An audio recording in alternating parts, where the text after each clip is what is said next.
माताओं का काम है। माताओं के अलावा भैया इस आयोजन में तो कोई आता ही नहीं है। अगर माता बहनें नहीं आवे तो हो गई कथा, हो गया आयोजन। बताओ आप ही लोगों पे ही चल रही गाड़ी।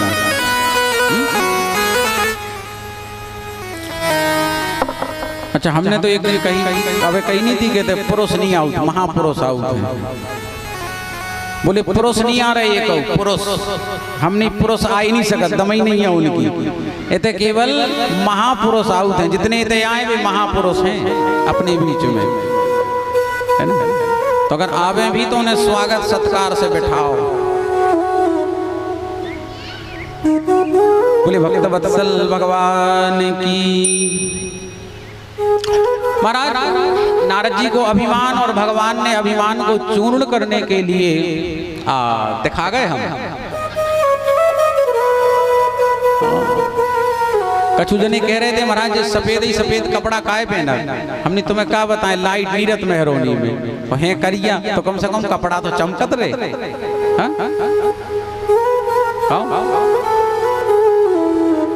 बोल शंकर भगवान की। भगवान ने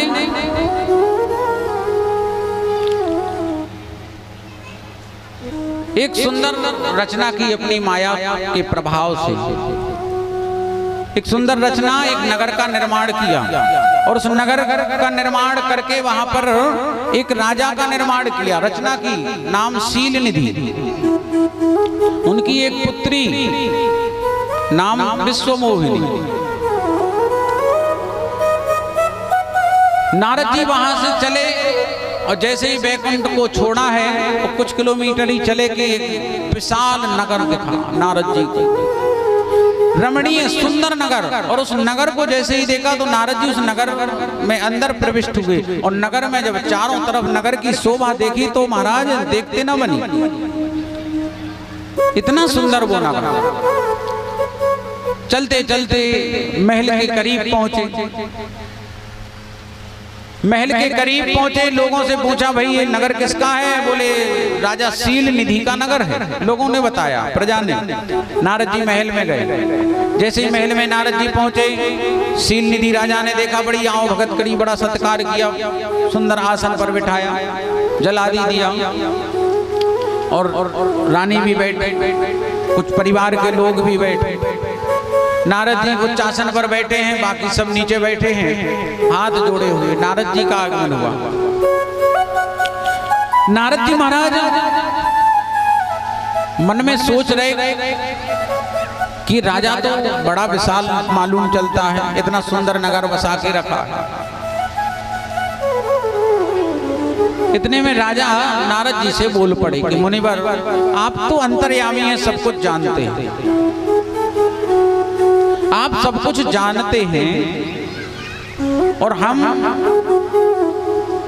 एक हमारी बेटी है पुत्री विश्वमोहिनी, उसका हम स्वयंवर करने का विचार है, और परसों की तारीख रखी गई है कि परसों स्वयंवर करेंगे।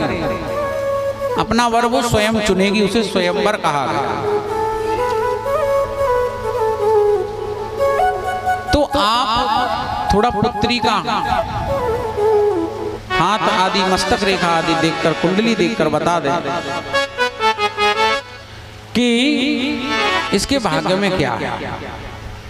नारद जी ने कहा, राजन अपनी पुत्री को बुलाओ, तुम्हारी बेटी है कहाँ। नारद जी ने जब कहा, शील निधि ने पुत्री को बुलाया, और पुत्री का ऐसी कि आन दिखाए नारद,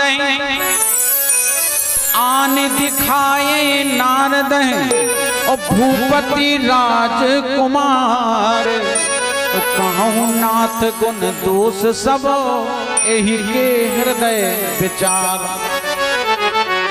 इसके कछु गुण दोष तो कहो महाराज, किससे विवाह होगा, इसका जीवन यापन ससुराल में कैसी रहेगी, क्या इसका भविष्य बताओ थोड़ा। और जब विश्वमोहिनी को ऊपर से नीचे तक देखा तो वो तो महाराज साक्षात माया थी, माया का रूप। तो भगवान की आह्लादनी शक्ति माया साक्षात विश्व मोहिनी के रूप में। और नारद जी ने ऊपर से नीचे तक जब दर्शन करे सो मोहित हो गए।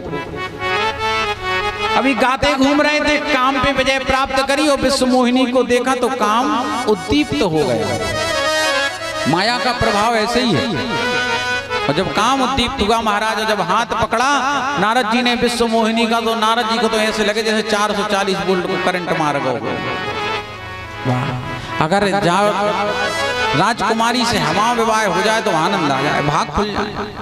इतनी सुंदर, आज तक इतनी सुंदर देखी नहीं। और हाथ पकड़े हैं नारद जी, ऊपर से नीचे तक निहार रहे। और राजा ने कहा महाराज जी के गुण दोष कछु देखो।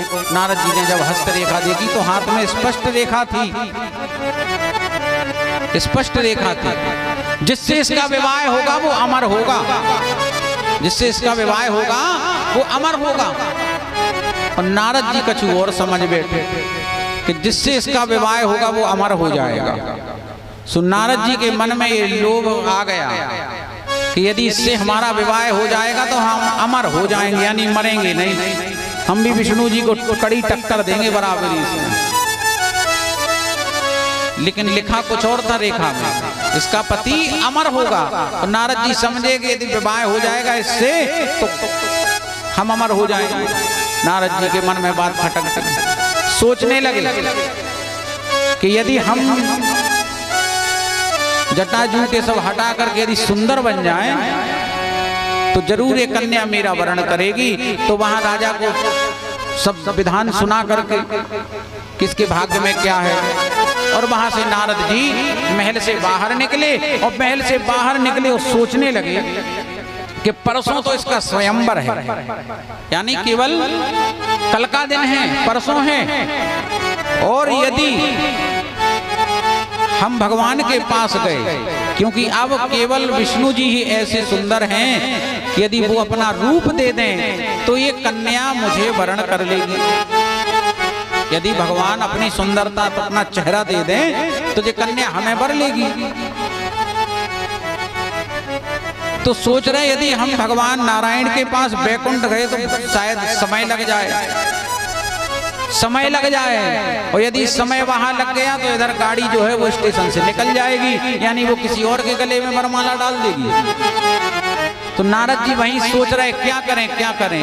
फिर विचार आया कि हरि व्यापक सर्वत्र समाना, प्रेम ते प्रगट हो हरि व्यापक सर्वत्र समाना, प्रेम ते प्रगट होई में जाना। हरि व्यापक सर्वत्र समाना, प्रेम ते प्रगट होई में जाना। हरि व्यापक सर्वत्र समान, भगवान का सब जगह वास है। भगवान सब जगह है, सब में भगवान का वास है। सिया राम में सब जग जाता है, बस केवल इन आंखों का है, आंखों का ही धोखा है। अपन प्रसाद चढ़ा रहे मंदिर में, और प्रसाद चढ़ा चढ़ा महाराज प्रसाद चढ़ा कैसे खड़े ही भय कि इतने में कुत्ता ने वो प्रसाद खा लो। कुत्ता में लात मार दी तुमने, मार दी के नहीं। अगर प्रसाद खात कुत्ता मंदिर मिले तो अपन मारत। लेकिन महाराज ऐसा कोई जीव नहीं जिसके अंदर भगवान ना हो। शायद भगवान उसके ही मुख से ग्रहण कर रहे हो। तो भाव सिया राम मैं सब जग जानी, करहूं प्रणाम जोर जुग पानी। नारद जी ने वहीं से स्मरण किया प्रभु का। और भगवान विष्णु जी तो उधर बैकुंठ में बेचारे में चल रहे थे कि कब नारद जी हमें फोन लगाएं, और झट से हमें तो पहुंचना ही है। तो भगवान विष्णु जी प्रकट हो गए। वो लक्ष्मी नारायण भगवान की जैसे ही प्रकट भय, भगवान को नारद जी ने देखा, नारद जी गदगद हो गए। प्रभु हम जानते थे आप भक्त की अभिलाषा अवश्य पूर्ण करेंगे। सही समय पे आ गए, क्योंकि हमें बैकुंठ आने का टाइम नहीं था। यदि हम आपके पास बैकुंठ आते तो लेट हो जाती, गाड़ी निकल जाती। भगवान बोले चाहते क्या हो? बोले चाहते तो सुनो, हमने आज तक आपके अलावा किसी का भजन नहीं किया, केवल नारायण नारायण कहा।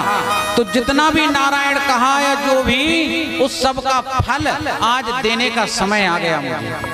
आज वो सब मुझे चाहिए, उसका जितना भी पुण्य फल है वो आज सब दे दो। भगवान बोले अरे नारद ऐसे तो खाली हो जाए, आगे क्या करो? बोले आगे फिर कमा लें, लेकिन अभी तो चाहिए। क्योंकि महाराज जिसके आंखों पर काम की अंधी पट्टी बन जाती है, उसे संसार, घर, परिवार, मकान, दुकान, जायदाद, पत्नी, बच्चे कुछ नहीं दिखता उसे। सब कुछ बर्बाद हो जाए तो हो जाए, लेकिन मुझे ये चाहिए। नारद जी को भी यही, प्रभु आज सारे पुण्यों का फल एक ही साथ दे दे। क्या कि बोले गोस्वामी जी मानस में लिख रहे हैं कि आपन रूप देहु प्रभु मोही, आन भांति नहीं पावों ओही। श्री राम जय राम जय जय राम, श्री राम जय राम जय जय राम। आपन रूप देहु प्रभु मोही, आन भांति नहीं पावों ओही। श्री राम जय राम जय जय राम, श्री राम जय राम जय जय राम। आपन रूप देहु प्रभु मोही। सारे पुण्यों का फल यही है कि आप अपना रूप कुछ देर के लिए हमें दे दो। जैसे ही रूप मांगा भगवान को हंसी आई। नारद हमारे रूप का करोगे क्या? क्या करोगे हमारा रूप लेकर के? और वैसे भी आप जो इस समय दिख रहे हो तो ये मेरा ही रूप तो आप में है, क्योंकि जो जिसको जैसा भजता है वो उसी रूप में हो जाता है। शिव जी को भजने वाला शिव रूप होता है, विष्णु जी को भजने वाला विष्णु रूप होता है। तो जो जिस रूप में परमात्मा को भजता है उसी का रूप हो जाता है। कृष्ण को भजने वाला कृष्ण रूप हो जाता है। तो तुम्हारा रूप कोई अलग थोड़ी है, भगवान ने समझाया। नारद जी बोले प्रभु समझने और समझाने का वक्त नहीं है, देर मत करो, आप तो अपना रूप दे दो बस, इसमें ही सब कुछ। भगवान बोले तो नारद ऐसे तो रूप कैसे दे दे, ऐसा रूप कैसे दे दे बताओ। नारद जी बोले तो सुनो प्रभु। जेहि विधि नाथ होए हित मोरा, करहु सो बेगी दास में तोरा। श्री राम जय राम जय जय राम, श्री राम जय राम जय जय राम। जेहि विधि नाथ होए हित मोरा, जेहि विधि नाथ होए हित मोरा। तो नारद जी ने आखिरी में क्या कहा कि प्रभु जेहि विधि नाथ होए हित मोरा। भगवान बोले नारद सुनो, किसी को बुखार चढ़ा है और बुखार में कैंथ, इमली, बेर, ये खट्टी वस्तुएं बहुत अच्छी लगती हैं, प्रिय लगती हैं, मुंह खराब रहता है, लेकिन डॉक्टर क्या कहता है कि परहेज करो। तो नहीं, डॉक्टर जो दवा देगा या जो परहेज बताएगा वो रोगी के हिसाब से नहीं बताएगा। रोगी जो चाह रहा है, क्योंकि उसकी मन की अभिलाषा है कि हम तो गरम गरम पूड़ियां खावें बुखार में, लेकिन उसे नुकसान करेंगे कि नहीं, तो रोगी के हिसाब से नहीं, डॉक्टर रोग के हिसाब से दवाई देता है और परहेज बताता है रोग। और नारद जी को भगवान समझ गए कि नारद जी को रोग लगा है अलग प्रकार का, और अगर ये मांग रहे आपन रूप तो ये तो मांग तो कुछ भी सकते हैं, क्योंकि इन्हें रोग लगा है, तो रोगी के हिसाब से दवाई नहीं दे रहे, रोगी के हिसाब से नहीं। नारद जी कह रहे तो प्रभु जेहि विधि नाथ होए हित मोरा, प्रभु जैसे में हमारा हित हो जाए, हमारा भला हो जाए, आप ऐसा कर दो। सो भगवान ने से मांगा तो कि हमें सुंदर बनाओ, और भगवान ने सुंदर की जगह बंदर बना दिया। बोल भक्तवत्सल भगवान की। नारद जी को जैसे ही भगवान ने बंदर का रूप दिया, नारद जी आनंद में बेहवल हो गए। वे सोच रहे कि हम विष्णु रूप हो गए, यानी हम विष्णु जी बन गए, नाचने लगे, जय जयकार भगवान की करने लगे और भगवान भी मुस्कुराते हुए अंतर ध्यान हो गए। अब नारद जी इंतजार करने लगे। जैसे तैसे अगला दिन निकला, समय आया स्वयंवर का। सो महाराज बड़े बड़े राजे महाराजे आने लगे, राजकुमार आने लगे स्वयंवर में। सखियों के साथ में विश्वमोहिनी जयमाला लेकर के आई।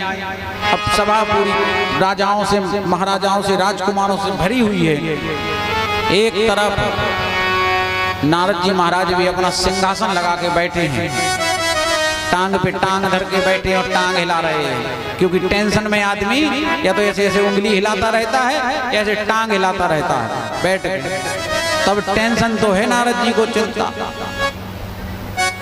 लेकिन विश्वास भी है कि भगवान ने जब सुंदर इतना बनाया है, अपना रूप दिया है, तो निश्चित है कि ये राजकुमारी मेरे ही गले में बरमाल डालेगी। अब महाराज चलती, अब प्रथम पंक्ति में पहली लाइन में नारद जी बैठे हैं। जैसे ही विश्वमोहिनी ने देखा तो लाइन ही बदल दी, और जैसे ही लाइन बदली, क्योंकि बिल्कुल पहली पंक्ति में पहले नंबर बंदरा दिख जाए, बंदर। विश्वमोहिनी को बड़ा अटपटा लगा के देखो तो हमारे पिताजी ने बंदरा भी बुला ले, इनके गले में जयमाला।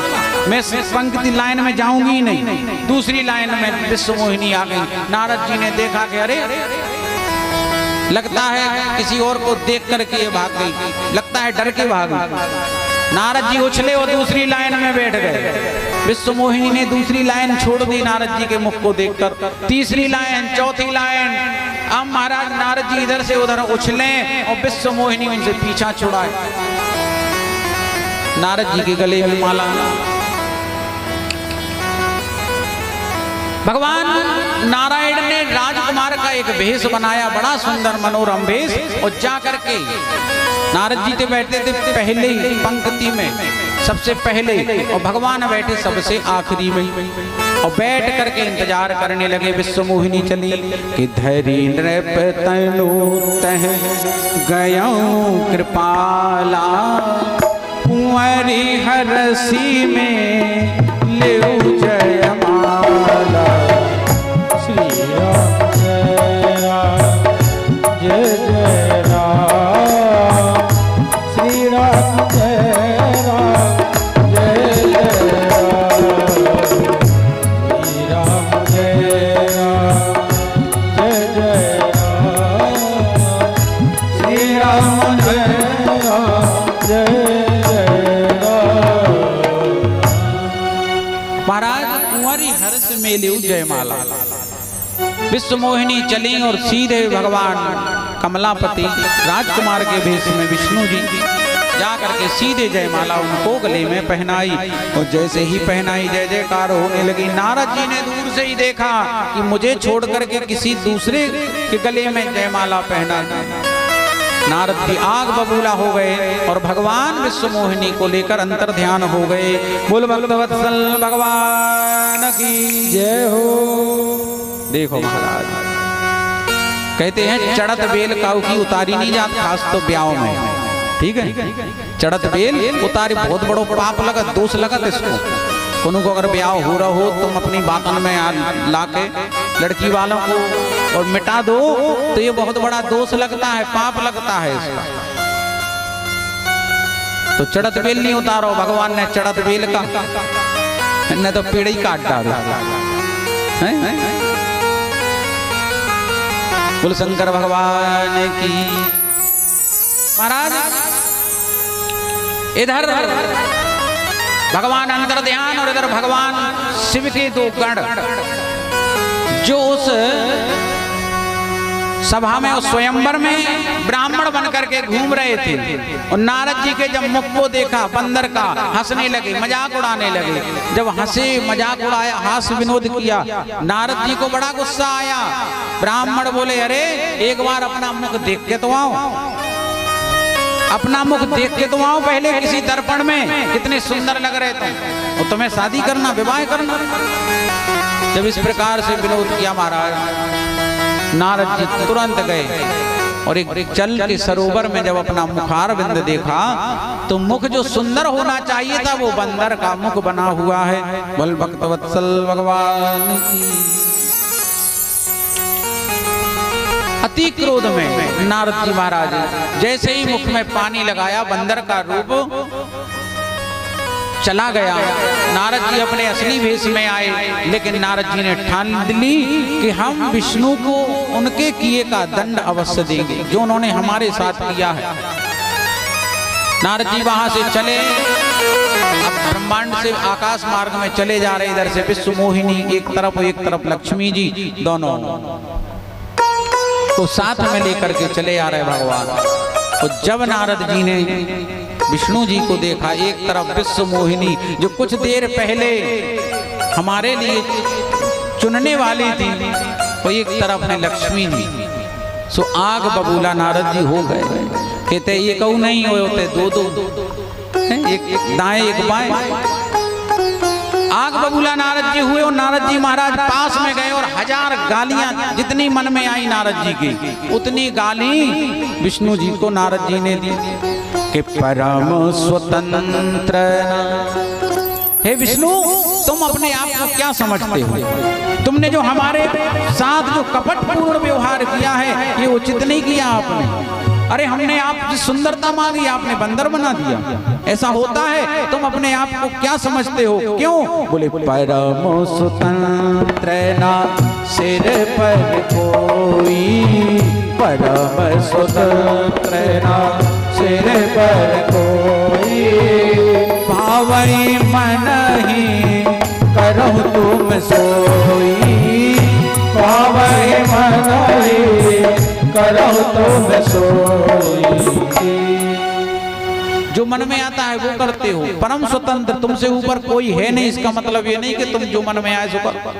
1000 बातें नारद जी ने सुनाई और नारद जी के नेत्र सजल हैं, क्योंकि क्रोध में आंसू भी आ रहे हैं। क्योंकि सबसे अधिक यदि प्रेम स्नेह भक्ति करते थे तो भगवान नारायण की। नारद जी महाराज बड़े ही कुपित हैं, क्योंकि सबसे ज्यादा प्रेम स्नेह और भक्ति भगवान नारायण की करते हैं। और भगवान नारायण ने जब उनके साथ ऐसा किया है, सब मोहवश, लेकिन नारद जी मोह में हैं और मद में भी। तुम पंचे हो मोहि जवन धरि देहा, ओ सोई तनु धरहु श्राप मम एहा। हे नाथ, तुमने जो मुझे स्त्री के विरह में तरसाया है, पत्नी के स्त्री के विरह में, श्राप देता हूं कि तुम भी ऐसे ही पत्नी के विरह में तड़पोगे, तरसोगे, विलाप करोगे कि मम अपकार कीन तुम भारी, नारी विरह तुम होवे दुखारी। श्री राम जय राम जय जय राम, श्री राम जय राम जय जय राम। नमो अपकार कीन तुम भारी, नमो अपकार कीन तुम भारी, नारी विरह तुम होवे दुखारी, नारी विरह तुम होवे दुखारी। श्री राम जय राम जय जय राम, श्री राम जय राम जय जय राम। नारद जी कहते हैं कि हे नारायण, तद्रूपेण मनुष्यत्वं भव तद दुख भुग धरे, यन्मुखम कृतबान में तुम ते भवन्तु सहायनम। श्राप देता हूं, जैसे मैं स्त्री विरह में तड़प रहा हूं वैसे तुम भी तड़पोगे, और जो बंदर का मुख आपने हमें प्रदान किया है यही बंदर तुम्हारी सहायता करेंगे। यन्मुखम कृत बानवे तुम ते भवन्तु सहायना, यही सहायता करेंगे कि कपि आकृति तुम कीन हमारी, कपि आकृति तुम दीन हमारे, करहि कीस सहाय तुम्हारी, करहि कीस सहाय तुम्हारी। राम जय जय राम, श्री राम जय राम, जय जय राम। तुम्हारी सहायता यही बंदर करेंगे। भगवान सोचने लगे, श्राप भी दिया तो ऐसा दिया कि सहायता भी यही करेंगे। भगवान नारायण ने वो श्राप ऋषि का सिरोधार्य किया। नारद जी महाराज अत्यंत पीड़ा में हैं। नारद जी सोच रहे, देखो मैंने कितनी भक्ति की, रात दिन एक कर दिया, लेकिन भगवान ने हमारी एक भी नहीं सुनी। तो ये सही भी है महाराज, भगवान नहीं सुनते ना। भगवान यदि ऐसी सुनने लग जाए तो फिर बात ही अलग है। अब भगवान से कहो कथा हो रही, पानी नहीं गिरवे, अरे क्यों नहीं गिरवे? प्रकृति के अनुसार महाराज भगवान काम करेंगे, अपने अनुसार नहीं करेंगे। अपन तो कुछ भी चाहते नहीं, चाहते अपनी तो चाहते बहुत हैं, लेकिन भगवान वही देते हैं कि जह विदनाथ होए हित मूरा, करहूं सुबेग दास में तोड़ा। भगवान वही देते हैं जिसमें हमारा हित होता है, तो भगवान उतना ही देते हो। नारद जी विचार नारद जी का कि जगत में सब स्वार्थ के यार, जगत में सब स्वार्थ के यार, जगत में सब स्वार्थ के यार, जगत में सब स्वार्थ के यार।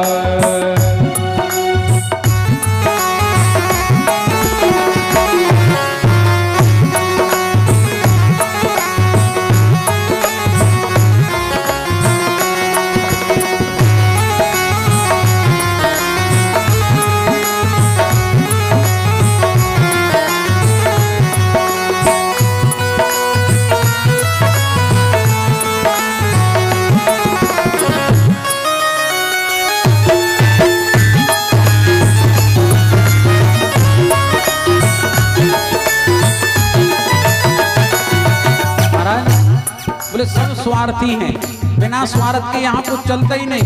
पूरा जो सिस्टम है अपने जीवन का, ये पूरा स्वार्थ पे है।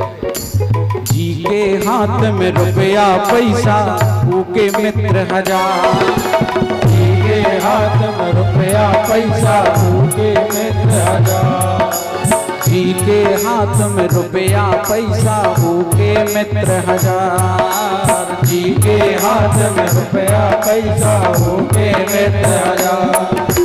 होए गरीबी बदल जात है, होए गरीबी बदल जात है, ना तेरे तेदार। जगत में सब स्वार्थ के यार, जगत में सब स्वार्थ के यार, जगत में सब स्वार्थ के यार।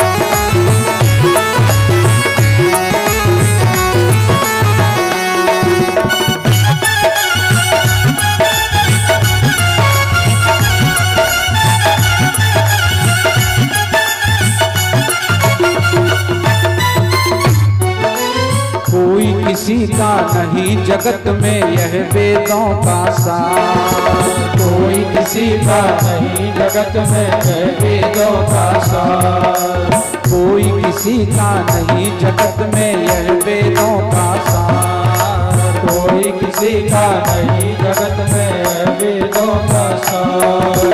अंत समय में साथ न देंगे, समय में साथ न देंगे कोठी बंगला कार जगत में सब स्वार्थ के यार ये जगत में सब स्वार्थ के यार ये जगत में सब स्वार्थ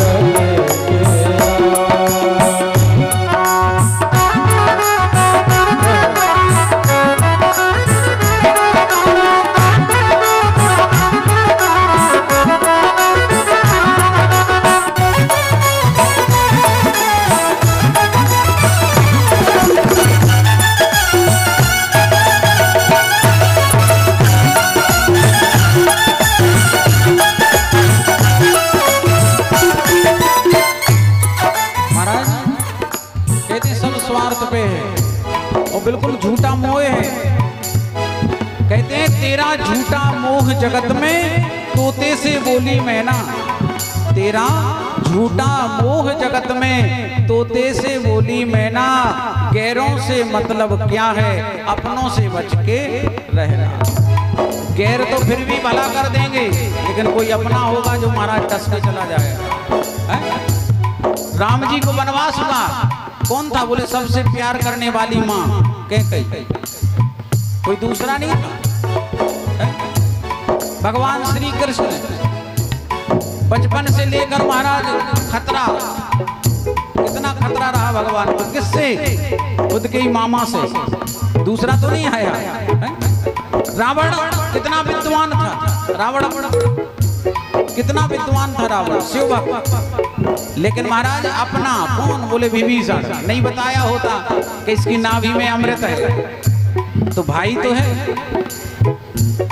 तो तेरा झूठा मोह जगत में तोते से बोली मैना, गैरों से मतलब क्या है अपनों से बच के रहना। 4 दिनों की खातिर हमको जीवन मिला उधार, 4 दिनों की खातिर हमको जीवन मिला उधार, 4 दिनों के खातिर हमको जीवन मिला उधार, 4 दिनों की खातिर हमको जीवन मिला उधार। लूट पाट कर जोड़ रहे सब, लूट पाट कर जोड़ रहे सब, माया अपरंपार जगत में सब स्वार्थ के यार ये जगत में सब स्वार्थ के यार, जगत में सब स्वार्थ के यार।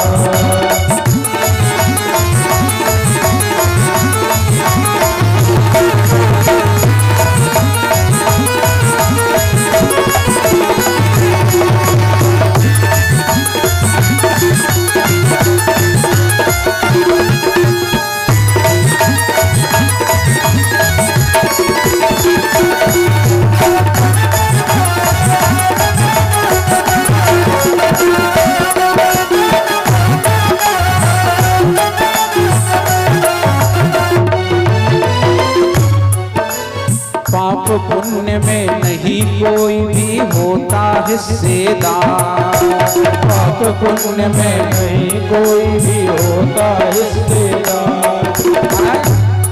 अंगुलीमाल था, तो अंगुलीमाल जो है वो डकैत था, हत्याएं करता, लूटता, मारता। जब भगवान बुद्ध पहुंचे और बुद्ध ने जब कहा कि किसके लिए? बोले परिवार के लिए। बोले एक बार पूछ के आओ परिवार से कि तुम जो पाप कर रहे हैं तो इन पापों में भागीदार हैं कि नहीं संगे? घर के घर आया, पूछा, सबने हाथ खड़े कर दिए। देखो भाई, धन रुपया पैसे तक तो ठीक है, लेकिन तुम्हारे पाप में भागीदार हम नहीं है, वे तुम्हें खुद भोगने पड़े। इतने में आत्मज्ञान हो गया है? तो पाप और पुण्य ये अपने को ही भोगना पड़ता, चाहे पाप हो या अथवा पुण्य। पाप पुण्य में नहीं कोई भी होता हिस्सेदार, पाप पुण्य में नहीं कोई भी होता रिश्तेदार। अंतकाल में रूठ न जाए, काल में रूठ न जाए अपना पालनहार। जगत में सब स्वार्थ की यारो, जगत में सब स्वार्थ की यारो, जगत में सब स्वार्थ के यारो, जगत में सब स्वार्थ के यारो, जगत में सब स्वार्थ के यारो।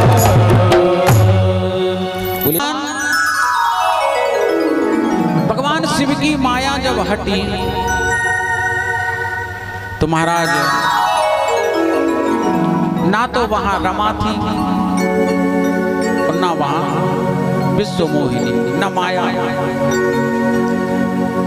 ना लक्ष्मी जी थी और ना माया, वहां कुछ भी नहीं था, केवल भगवान खड़े और भक्त खड़े। और जब शिव माया हटी, भगवान की माया, नारद जी को पश्चाताप हुआ। नारद जी बार बार भगवान के चरणों में गिरे, क्षमा मांग, मृषा हो मम श्राप कृपाला, हे कृपा के सागर मेरा श्राप जो है वो निष्क्रिय हो जाए, झूठा हो जाए। मैंने आपको श्राप दिया। बार बार विनती करने लगे। भगवान कहते हैं, नारद श्राप तो तुमने दे दिया, वो सिरोधाय कर लिया, वो तो अब नहीं लौटेगा। नारद जी कहते, नाथ मुझसे बहुत बड़ी भूल हो गई, बहुत बड़ा पाप हो गया, मैंने आपको गालियां दी, अब मैं कैसे पश्चाताप इसका करूंगा। तब भगवान बोले, नारद सतनामो शिव स्तोत्रम सदा नन्य मतिर्जप। नारद जाओ और जाकर के शिव सतनाम स्तोत्र का पाठ करो। भगवान शंकर के 108 नामों का तुम जाप करो, पाठ करो। जपहु जाए शंकर सतनामा, हो यही हृदय तुरंत विश्राम, तुम्हें शांति मिलेगी। नारद जी वहां से उस दावाग्नि से जलते हुए वहां से निकले। अनेक साधु संत ऋषियों तीर्थों का भ्रमण करते हैं और सुंदर स्थान देख करके वहां पर शिव सतनाम स्तोत्र का जब पाठ किए, भगवान शिव के 100 नामों का जाप किए, नारद जी को असीम शांति प्राप्त हुई। उसी समय दोनों जो भगवान शिव के गण थे, जो ब्राह्मण का रूप बनाए हुए वहां सभा में थे, जिन्हें नारद जी ने क्रोध में आकर के श्राप दिया था कि दोनों ब्राह्मण कुल में पैदा होकर भी तुम राक्षस हो गए। वे दोनों वहां नारद जी के पास आए, चरणों में प्रणाम किया, रोने लगे कि महाराज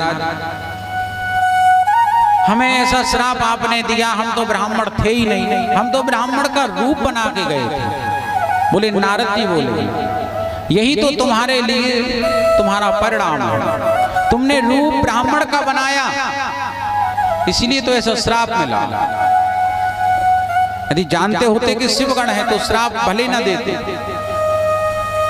महाराज क्षमा करें, गलती हो गई, श्राप वापस ले लें। नारद जी बोले, देखो अब श्राप तो वापस होगा नहीं, लेकिन मैं एक वरदान अवश्य दे सकता हूं, उसमें सुधार हो जाएगा वरदान दे। क्या वरदान?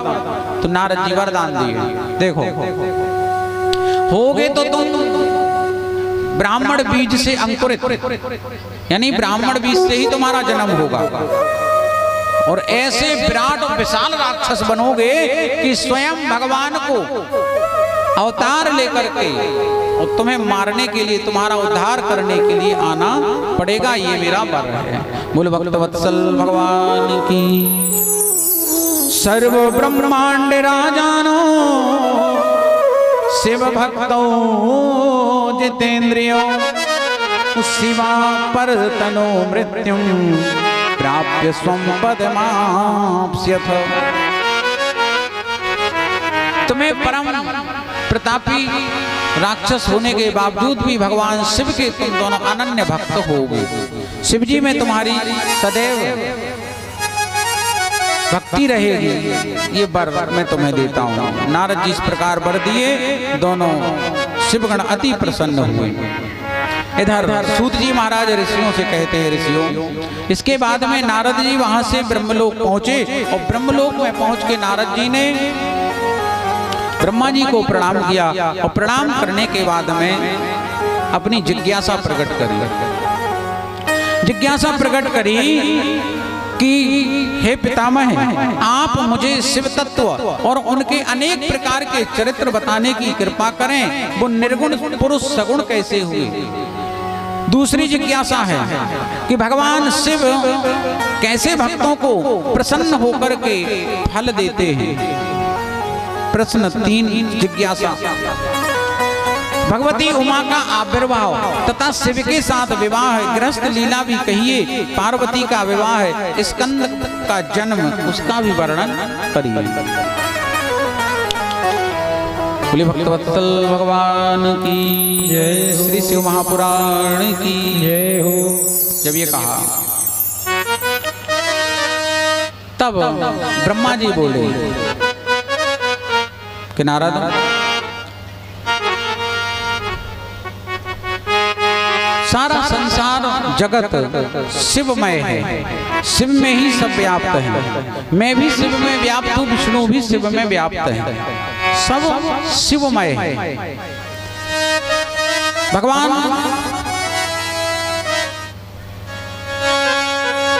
जो ब्रह्म है, जो निराकार है, निर्विकार है, और उनकी ही प्रेरणा से एको हम बहुश्यामा।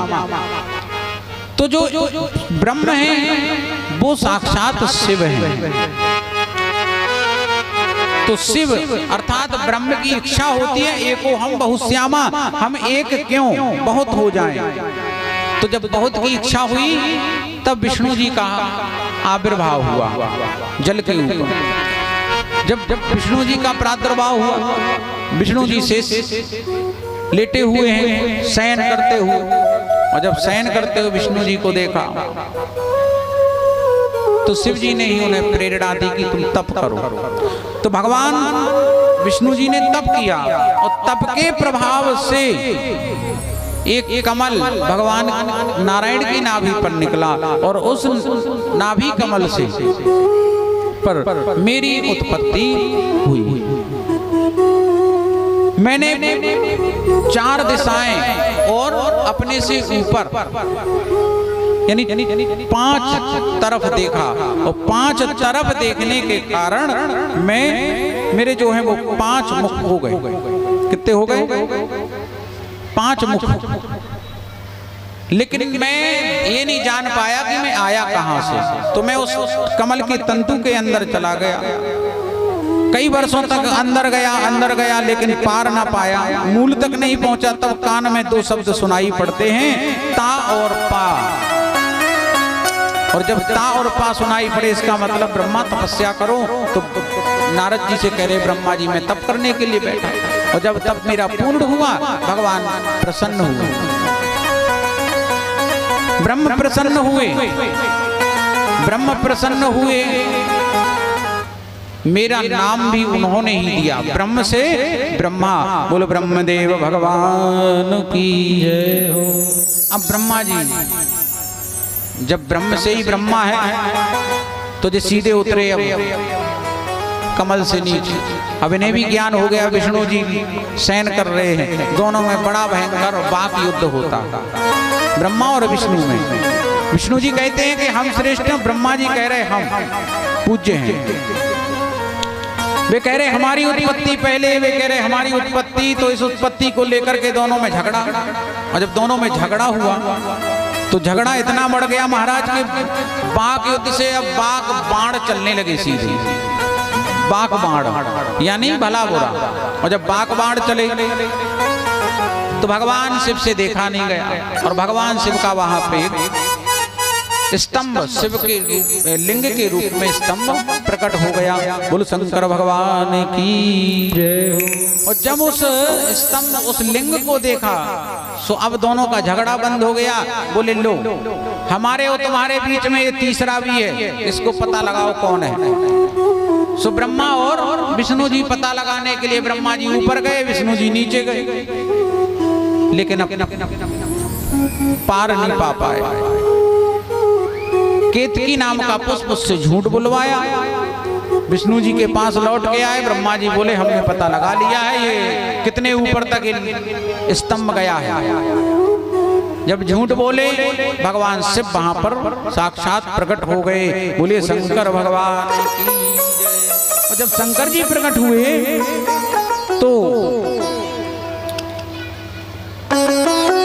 ब्रह्मा ने झूठ बोला और उस झूठ बोलने के कारण साथ में केतकी से भी झूठ बुलवाया। तो शिव जी ने, मैंने कल निवेदन किया था कथा में कि केतकी का त्याग, केतकी के पुष्प का, और शिव जी ने त्याग कर दिया।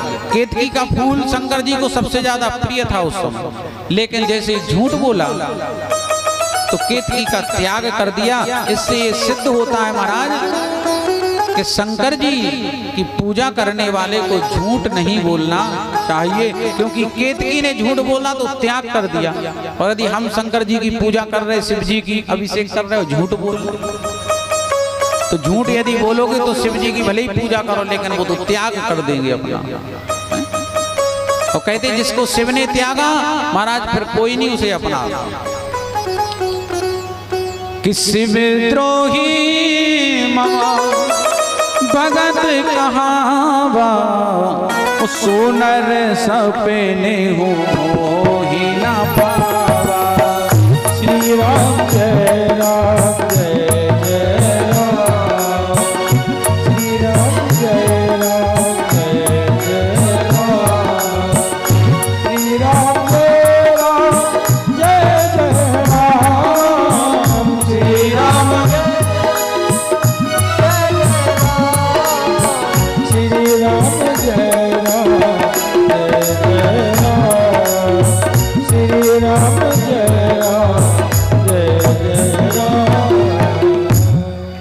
महाराज। ब्रह्मा जी, शिव जी क्रोधित, और क्रोध में आकर के शिव जी ने ब्रह्मा को दंड देने की ठानी। तो अपनी भौं से भैरव को प्रकट किया। बोले भैरव भगवान की। भैरव को प्रकट किया और काल भैरव को आदेश किया कि ब्रह्मा को दंडित करो। सो ब्रह्मा जी का क्या किया कि एक मस्तक के ऐसे केस पकड़े और काट दिया। और जैसे ही एक मस्तक ब्रह्मा जी का काटा, सो ब्रह्मा जी हो गए, क्या हो गए? किसी भी मूर्ति का जब कुछ भी टूट जाता है तो खंडित हो जाती है। और फिर ध्यान रखो, अपने धर्म शास्त्र में खंडित मूर्ति की पूजा नहीं बताई गई है। इसलिए ब्रह्मा जी शिव जी कहने लगे, जैसे एक तो कट गया, दूसरा काटने को हुए तो विष्णु जी ने बचा लिया। अब 4 मस्तक हैं, लेकिन खंडित तो हो गए ब्रह्मा। अब जब खंडित हो गए तो शिव जी बोले ब्रह्मा तुम्हारी पूजा अब कहीं नहीं होगी, कहीं तुम्हारी पूजा नहीं होगी। अब तो महाराज ब्रह्मा जी और गिड़गिड़ाए, रोने लगे, अपने बार बार क्षमा मांगने लगे, पश्चाताप करने लगे। तब भगवान को दया आ गई शिव जी को, क्योंकि भगवान करुणा के सागर हैं। दया आई, बोले ठीक। तो पुष्पक एकमात्र स्थान प्रदान ब्रह्मा जी को कर दिया। तो एकमात्र बोले ब्रह्मा का मंदिर पुष्कर में, राजस्थान में। ब्रह्मा जी शिव जी से बोले भगवान अभी भी अपन संतुष्ट नहीं है, पूरी पृथ्वी पर चराचर में केवल एक मत। तब शिव जी बोले सुनो, जब भी तुम यज्ञ हवन आदि होगा, उसमें यदि तुम्हारा स्थान नहीं होगा तो वो हवन यज्ञ पूर्ण नहीं माना जाएगा। तो आज भी अपन ब्रह्मा जी को रखते हैं एक पात्र में, पीतल का, तांबे का, स्टील का, नारियल बांध के जनेऊ रख देते हैं दक्षिण की तरफ, रखते के नहीं, हवन करो तो अपन। तो उस वेदी कुंड के पास एक तरफ एक ब्रह्मा जी का भी पात्र रखते हैं अपन, ब्रह्मा जी का स्थान रखते हैं। तो वहां उनकी पूजा नैवेद्य आदि होती है। ब्रह्मा जी खुश हो गए, बोले शंकर भगवान की। ब्रह्मा जी प्रसन्न हुए और ब्रह्मा जी ने जो स्तंभ प्रकट हुआ था उसका लिंगार्चन किया। अर्चन उसका ब्रह्मा जी ने करा। उसी अर्चन के प्रभाव से भगवान संतुष्ट, शिव जी संतुष्ट हुए और शिव जी ने ब्रह्मा को आदेश किया कि सृष्टि का विस्तार। तो ब्रह्मा जी के द्वारा सृष्टि का विस्तार हुआ।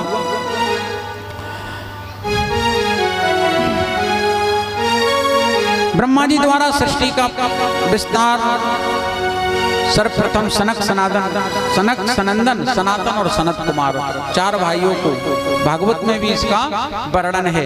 ये भागवत में जो वर्णन है वो शिव महापुराण का यहाँ से वर्णन है, ब्रह्मा जी का सृष्टि खंड।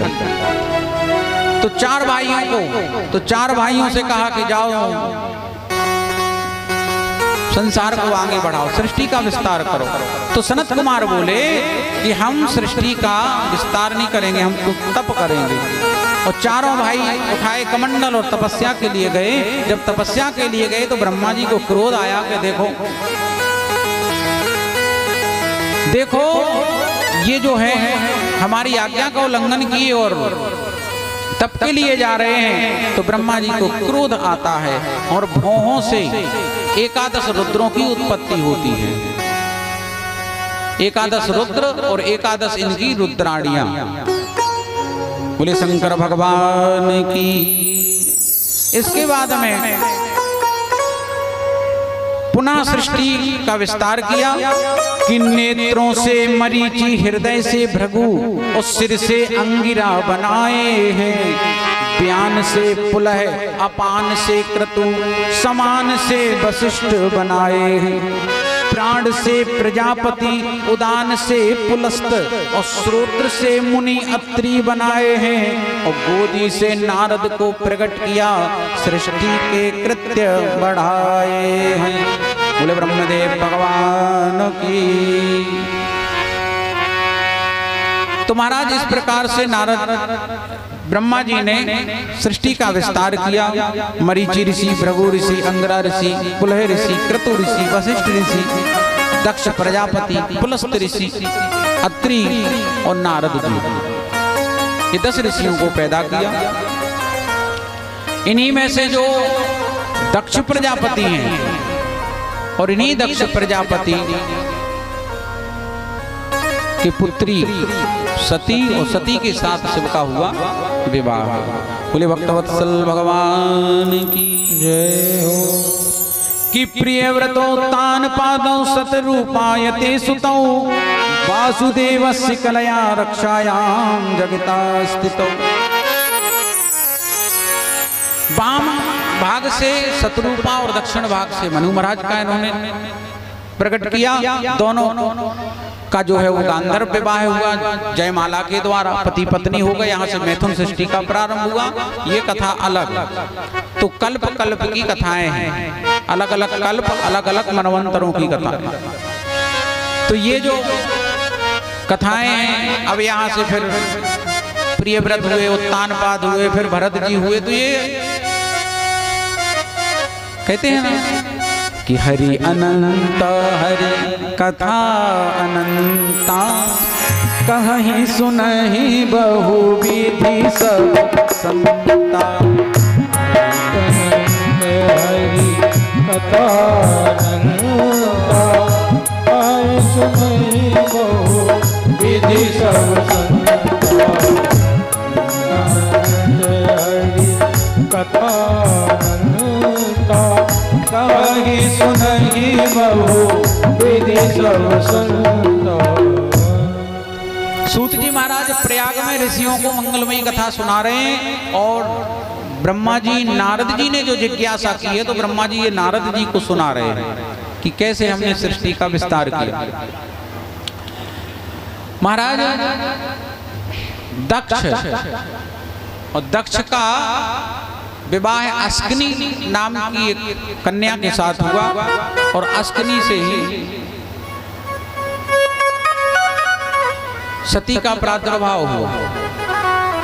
सती साक्षात शक्ति है, जगदम्बा पराम्बा पराशक्ति है भगवती सती।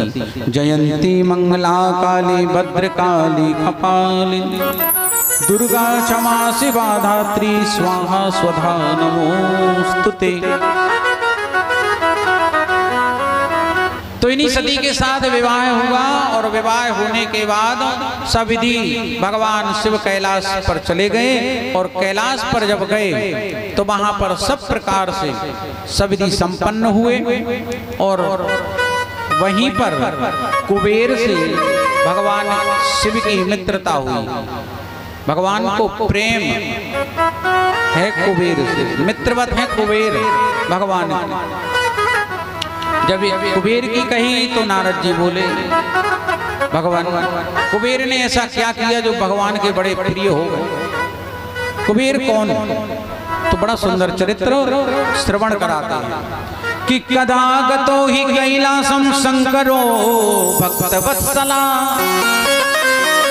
कदा गतो ही कैलासम शंकरो भक्तवत्सला, उक्त्वावासकित्वं तस्यासीत कुबेरेण महात्मना। कुबेर कौन? तो ब्रह्मा जी नारद जी को सुना रहे और सूत जी महाराज उन ऋषियों को कह रहे हैं कि कामपिल्य नगर में विप्र एक वो वेद पाठ नित्य करता था और सोमयाजी कुल का यज्ञ दत्तो यज्ञादि कर्म करता था। आसीत कामपिल्य नगरे सोमयाजी कुलोद्भवा दीक्षितो यज्ञ दक्षाख्यो यज्ञ विद्या विशारदा। एक कामपिल्य नाम का नगर है और उस नगर में एक कुलीन परिवार है यज्ञदत्त, और यज्ञदत्त ब्राह्मण जो है वो दीक्षित हैं, बड़े उच्च कोटि के ब्राह्मण और विद्वान हैं यज्ञदत्त। उनका एक बेटा है, उसका नाम है गुणनिधि। क्या नाम है? गुणनिधि। लेकिन नाम के विपरीत उस वो चलता है, यानी नाम भले ही गुणनिधि है, अधिकांश होता है नहीं हुई का ना बोले लक्ष्मी। अब पता लगे कि बोतलें प्लास्टिक चप्पलें लगी बीन स्टेशन पे, अब नाव धर दो लक्ष्मी घर कर बिटियां नहीं धर दे नाव, तो नाम के विपरीत कई लोग होते हैं अच्छा नाम रहेगा लेकिन काम उनके महाराज बहुत गंदे काम रहते हैं। तो गुणनिधि नाम रखा पंडित जी ने अपने बेटे का। 8 वर्ष की आयु में उसका जनेऊ संस्कार कराया, विद्या अध्ययन के लिए भेजा, लेकिन परंतु वह दुष्ट पुत्र पिता के अनजान में वहां पर जाकर के वो जुआ खेलना सीख गया। ताश के पत्ते का खेल वो सीख गो, ताश। और महाराज ताश जो है वो बहुत खतरनाक होते हैं, खेलने वाले तो बर्बाद होते ही हैं और जौन के घर के सामने खेला वो घर भी धीरे धीरे महाराज उनमें भी हानि होने लगा। तो अपने ध्यान रखो, अपने घरों के आगे ताश नहीं खेलन दो, पानी खेलन देने ताश पत्ते खेलते वो है? तो ताश द्यूत सीख गया, अब जुआ खेलने लगा। धीरे धीरे बहुत से जुआरियों से उसकी मित्रता होने लगी। धीरे धीरे उसने संध्या वंदन स्नान वेद पाठ सब कुछ त्याग दिया, ब्राह्मणों की बुराई करने लगा, नट कसाईयों के साथ, भाटों के साथ, पाखंडियों के साथ वो घूमने लगा। और जो उसके पिता हैं उस यज्ञदत्त, वो बहुत ही विद्वान ब्राह्मण हैं, कर्मकांडी ब्राह्मण हैं। महाराज जब भी अपनी पत्नी से पूछते कि पुत्र की शिक्षा कैसी चल रही, सुचारू रूप से चल रही कि नहीं, फोन आया वहां से, कोई चिट्ठी आई, कैसे क्या गुरुकुल में पढ़ रहा नहीं पढ़ रहा, क्योंकि माँ का बड़ा लाडला है और इकलौता बेटा है। कहते हैं एक पूत एक परदनी, भगवान की बड़ी कृपा होगी तब ये बचते हैं। एक लड़का और एक हो गए परदनी। परदनी समझ रहे? धोती। एक धोती होए न जाने कबे जरिया में बीत जाए, कबे से कैसे फट जाए, और ऐसे ही एक लड़का बहुत बचा के रखने आउत ने संभाल के। सो महाराज वहां जाकर के वो जुआ आदि खेलता, जुआरियों से मित्रता करता, और पिता जब जो है अपनी पत्नी से जब पूछता कि कहो देवी बेटा कैसा है, बोले बहुत बढ़िया, अच्छा पढ़ रहा है, खूब ज्ञान उसको हो गया, विद्वान हो रहा है। और महाराज ये झूठ बोलती रही, इसकी सब जानकारी थी कि बेटा क्या करता है, क्योंकि ये जब आता वहां से तो इससे ही पैसे लेकर के जाता माँ से, और माँ देती रहती है अपने आगे कि ब्राह्मण का पुत्र दुष्ट गुण निधि, आचारहीन अन्यायी था, और सारे धन को बर्बाद किया, और माता का प्रिय हितकारी था। माता का बड़ा लाडला था। महाराज धीरे धीरे धीरे धीरे माँ समय बढ़ा और बेटा भी बिगड़ता चला गया। अब पढ़ करके वहां से तो आ गया गुरुकुल से वापस। अब घर में रोज माँ से पैसे लेके जाए, जुआ खेले, मदरा पिए, मांस खाए, वेश्यागमन करे, रोज का काम। कई जुआरियों से मित्रता, कई बार हार गया जुए में। एक बार पंडित जी के यहाँ घर गए, वहां एक व्यक्ति आया और उसके अंगुली में एक अंगूठी देखी सोने की, तो तुरंत यज्ञदत्त ने, ब्राह्मण ने पूछा क्यों भाई ये अंगूठी कहाँ से मिली? अरे बोले हमने जीती है इसको, जुआ में जीता है। अरे बोले ये तो भाई हमारी अंगूठी है, तुम्हारे पास है मुद्रिका सोने की? बोले नहीं आपकी नहीं, बोले हमारी है। और जब महाराज उसके कान पंडित जी ने पकड़े तो उस जुआरी ने सारी बात बताई। पंडित जी सुनो तो फिर, तुम्हारा बेटा है नंबर 1 का जुआरी, जुआ खेलता, मदरा पीता, वेश्याओं के पास जाता। तुम्हें कुछ ज्ञात है?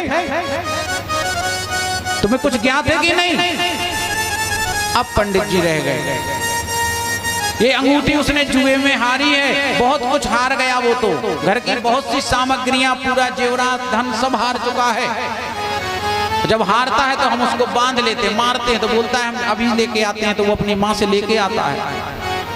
अब पंडित जी से नहीं रहा गया, सुना नहीं गया, सो महाराज सीधे भागे घर, और घर आकर के सीधे अपनी पत्नी को पकड़ा, और पकड़ करके उसकी गर्दन सीधे शब्दों में कहा उल्टा, आज तक तू कहती रही कि पुत्र अच्छा है, ठीक है, वहां पढ़ रहा है, लेकिन आज तक तूने सत्य बात मुझसे नहीं बतलाई, झूठ बोलती रही। अरे बरू भले बास ओ नरक करता ता, ओ दुष्ट संग जना दे विधाता, नरक करता था, दुष्ट संग जन देता, दुष्ट संग जना देता। गोस्वामी जी लिखते हैं कि महाराज नरक मिल जाए उससे अच्छा था, लेकिन दुष्टों का संग ना मिले, और तू पत्नी होकर के मेरे पीछे ऐसा कपटपूर्ण व्यवहार करती रही। ये झूठ बोलती थी। जब भी पूछे कहाँ है गुणनिधि, बोले अभी अभी मंदिर गया है। कहाँ है गुणनिधि, बोले अभी स्नान गृह में स्नान कर रहा है। झूठ बोलती रही, वो घर पे था ही नहीं। महाराज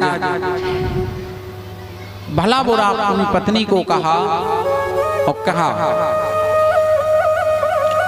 कि तूने मेरे साथ गलत किया तो मैं भी अब गलत ही करूंगा। मैं तेरे साथ नहीं रह सकता, ना तेरे साथ ना तेरे बेटे के साथ। मैं दूसरा विवाह करूंगा, दूसरा विवाह। और सुंदर कन्या से कर विवाह, फिर भी संतोष न पाता। दूसरा विवाह भी कर लिया, उसका त्याग कर दिया, पत्नी का और बेटे का त्याग किया। बेटे का पत्नी का त्याग कर दिया, पत्नी मारी मारी फिरने लगी, और महाराज इधर बेटे ने भी शादी कर ली। जो गुणनिधि है उसने भी शादी करी, लेकिन शादी करने के बाद भी गुणनिधि जो है वो चोरी, मदिरा और वेश्यागमन करता रहा। ये सब क्रियाएं जब गुणनिधि करता रहा, धीरे धीरे समय बढ़ा।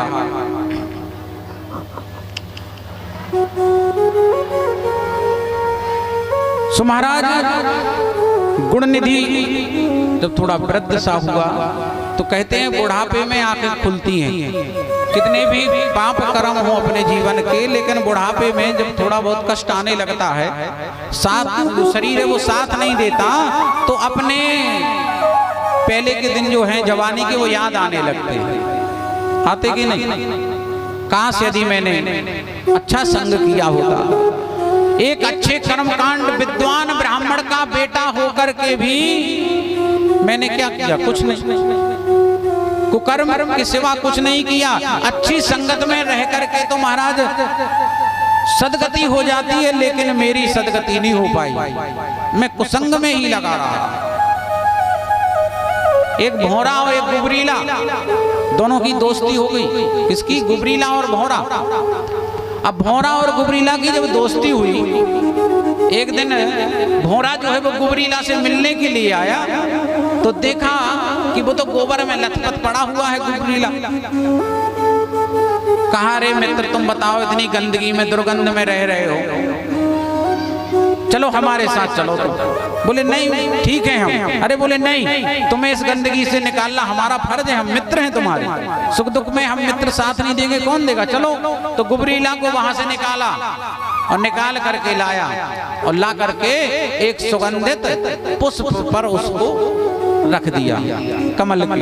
और उस कमल के पुष्प पर वो जब रखा तो सुंदर सुंदर पराग की खुशबू महक आई, वातावरण अच्छा लगा, ठंडक मिली, बड़ा आनंद आया। अहो मित्र हो तो ऐसा, आहा मित्र हो तो ऐसा, यानी एक गंदे स्थान से उठाकर एक अच्छे स्थान पे रखा। गुबरीला बड़ा प्रसन्न है, लेकिन महाराज दिन भर रही प्रसन्नता। शाम भई और वो बंद, कमल का जो फूल खिला हुआ था वो बंद हो गया रात में। जैसे ही कमल का पुष्प बंद हुआ, फिर सवेरा हुआ, और सवेरा हुआ जब तो किसी ने वो फूल तोड़ा, और तोड़ करके किसी भक्त ने शिव जी के ऊपर चढ़ा दिया। और शिव जी को कमल का पुष्प बड़ा प्रिय है। शिव जी क्या, सबको ही कमल का पुष्प प्रिय है, हमें छोड़कर, अपन को छोड़कर। अपन को केवल एक ही फूल अच्छा लगता है, गुलाब का, है लगता कि नहीं? सबसे ज्यादा मनुष्यों का अगर प्रिय पुष्प है तो वो है गुलाब, और परमात्मा को प्रिय कौन है? कमल। महाराज वो गुबरीला उसी के अंदर है। ब्रह्म मुहूर्त में वो चढ़ गया शंकर जी के ऊपर, शंकर जी पे चढ़ा रहा, शंकर जी पे चढ़ा रहा जब, और किसी ने उसको निकाला, शंकर जी से सब सामग्री उतारी और गंगा जी में प्रवाहित करी। जैसे ही गंगा जी में प्रवाहित भई, वो कमल का फूल खुला, उस फूल के ऊपर वो बहने लगा। बहने लगा तो ये भौरा जो है वो अपने मित्र को ढूंढा, तो ढूंढते ढूंढते पहले मंदिर गया, सरोवर गया, फिर मंदिर गया, मंदिर से फिर गंगा जी के किनारे चलने लगा कि मेरा मित्र गुबरीला गया कहाँ, और देखा तो वो गंगा जी में फूल के ऊपर तैर रहा है। भौरा आया, गुबरी, अरे मित्र तुम बह जाओगे, चलो हमारे साथ जल्दी आओ। गुबरीला बोला, भैया अब क्या आओ, अरे हम तो धन्य हो गए, हमारी तो मुक्ति हो गई, और तुम कह रहे हो कि आजा। कि पहले तो शिव जी चढ़े, तुमने हमें वहां से निकाला गोबर से, पुष्प में आए, और जब पुष्प में आए तो महाराज जीवन बदल गया। पहले तो शिव जी चढ़े, अब चढ़ो गंग की धार, ओ अरे यार मुझे जान दे, भयो मेरो उद्धार। अब तो गंगा जी में आ गए, शिव जी पे चढ़ के आए, गंगा जी में आ गए, अब मुझे मत निकालो यहाँ से, अब मेरा उद्धार हो गया। बोले भक्तवत्सल भगवान की। महाराज तो अच्छा संग यदि मिल जाए तो जीवन का उद्धार हो जाता है, लेकिन इधर जो गुण निधि है वो सोच रहा कि पिता इतने विद्वान रहे, लेकिन उनके साथ रहते हुए भी हमने कुछ भी न सीखा, कुछ भी न पाया, आज खाली हाथ। ऐसा विचार किया, और विचार किया जब तो रोने लगा। रोते रोते महाराज इसको भूख सताई, भूख सताई तो अब कुछ खाने को नहीं है, क्या खाए, क्योंकि कोई आसपास है ही नहीं, उसके कोई साथ देने वाला है ही नहीं। ध्यान रखो, एक जिसने अपनी जवानी को संभाल लिया, बुढ़ापा उसका बड़ा सुंदर निकलता है। संभालना केवल जवानी को है, बुढ़ापे को नहीं संभालना। बुढ़ापे को तो भगवान संभाल देते हैं, लेकिन जवानी यदि अपन ने संभाल ली तो बुढ़ापा बड़ा सुंदर निकलता है। और गुण निधि की जवानी, बिगड़ गई थी। तब बुढ़ापे में दर बदर ठोकरें खा रहा। वहां से चला, एक मंदिर शिव जी का दिखा। शिव जी के मंदिर के अंदर वो गुण निधि गया और देखा वहां पे किसी ने अभिषेक किया होगा, तो एक केले का फल जो है वो शिव जी के पास रखा, वो नैवेद्य, वो प्रसाद शिव जी की उसी जलहरी में है। गया तुरंत और एक केले को उठा करके उसने वो नैवेद्य खाया, नैवेद्य खा लिया। और जैसे ही नैवेद्य ग्रहण किया महाराज, और वहां से मंदिर से निकलने को हुआ तो कुछ भक्त वहां सो रहे थे और किसी भक्त को लात लग गई। तो महाराज सारे भक्त उठ के खड़े हुए और चोर समझ करके गुण निधि को पकड़ के पीटने लगे। इतना मारा कि वहीं पर गुण निधि मर गया। बोल शंकर भगवान की कि यह गुण निधि नीच ब्राह्मण आचारहीन अति पापी है, माँ बाप को इसने कष्ट दिया, वैश्यागामी कुल घाती है। जैसे ही मरा तो इंतजारी में थे यम के दूत, कब मरेगा। यमदूत दौड़े सीधे महाराज अपने एरोप्लेन से, उतरा एरोप्लेन, पकड़ा गुण निधि के जीव को, घसीट कर नाग पास में बांध करके घसीट कर ले जाने लगे यमलोक में। और जैसे ही यमलोक में ले जाने लगे तो वहां कहा महाराज, क्षण भर नहीं लगा और शिव जी के गण वहां प्रकट हो गए। बोल शंकर भगवान की जय हो।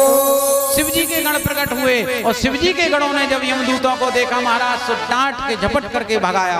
बोले करते क्या हो, इस शिव जी का भक्त है हमारे प्रभु का, इसे यमलोक लेके जाओगे, ये तो शिवलोक जाएगा। और जब शिवलोक कहा सो महाराज जो यम के गण दूत थे कहने लगे, भगवान एक बात बताओ, इसने ऐसे कौन से काम करे हैं जो ये शिवलोक जाएगा? अरे ये महापापी है, दुराचारी, यह गुण निधि नीच ब्राह्मण है, आचारहीन अति पापी है, और माँ बाप को इसने कष्ट दिया, वैश्यागामी कुल घाती है। चोरी करके अपने घर से नित्य द्यूत क्रिया यह करता था, विद्या और कुलाचार तज कर चोरों की संगत करता था। इसने ऐसा कोई काम नहीं किया जिससे शिवलोक जाए। तब शिव जी के गण बोले, यमदूतों सुनो, इसने भले ही जीवन भर कुछ भी किया हो, लेकिन इसने अंतिम समय में, आखिरी समय में कतनी है दो चीजें, का खा के मर गए और का खा के पैदा हो गए। मतलब का खा के बहे थे और का खा के गए थे, मर गए। तो महाराज इधर क्या खाया, क्या खाया था बताओ? भगवान शिव का नैवेद्य, केवल वो केला जो जलहरी पे चढ़ा था उस प्रसाद को, नैवेद्य को खाया था उसने भूख में। ना तो उसमें कोई वहां भाव था कि हम प्रसाद खा रहे हैं, उसे केवल भूख सता रही थी और वो खा लिया, वो खा लिया वो प्रसाद। और शिव शंकर जी इतने खुश हो गए, वाह इसने हमारा प्रसाद खाया है। शंकर जी ने गण भेज दिए, जाओ लेके आओ शिवलोक। तो शिवगण कहते हैं यमदूतों से कि इसने भगवान शिव का नैवेद्य ग्रहण किया है, और नैवेद्य ग्रहण किया है तो ये यमलोक को नहीं, ये शिवलोक हो जाएगा। बोल शंकर भगवान की जय हो।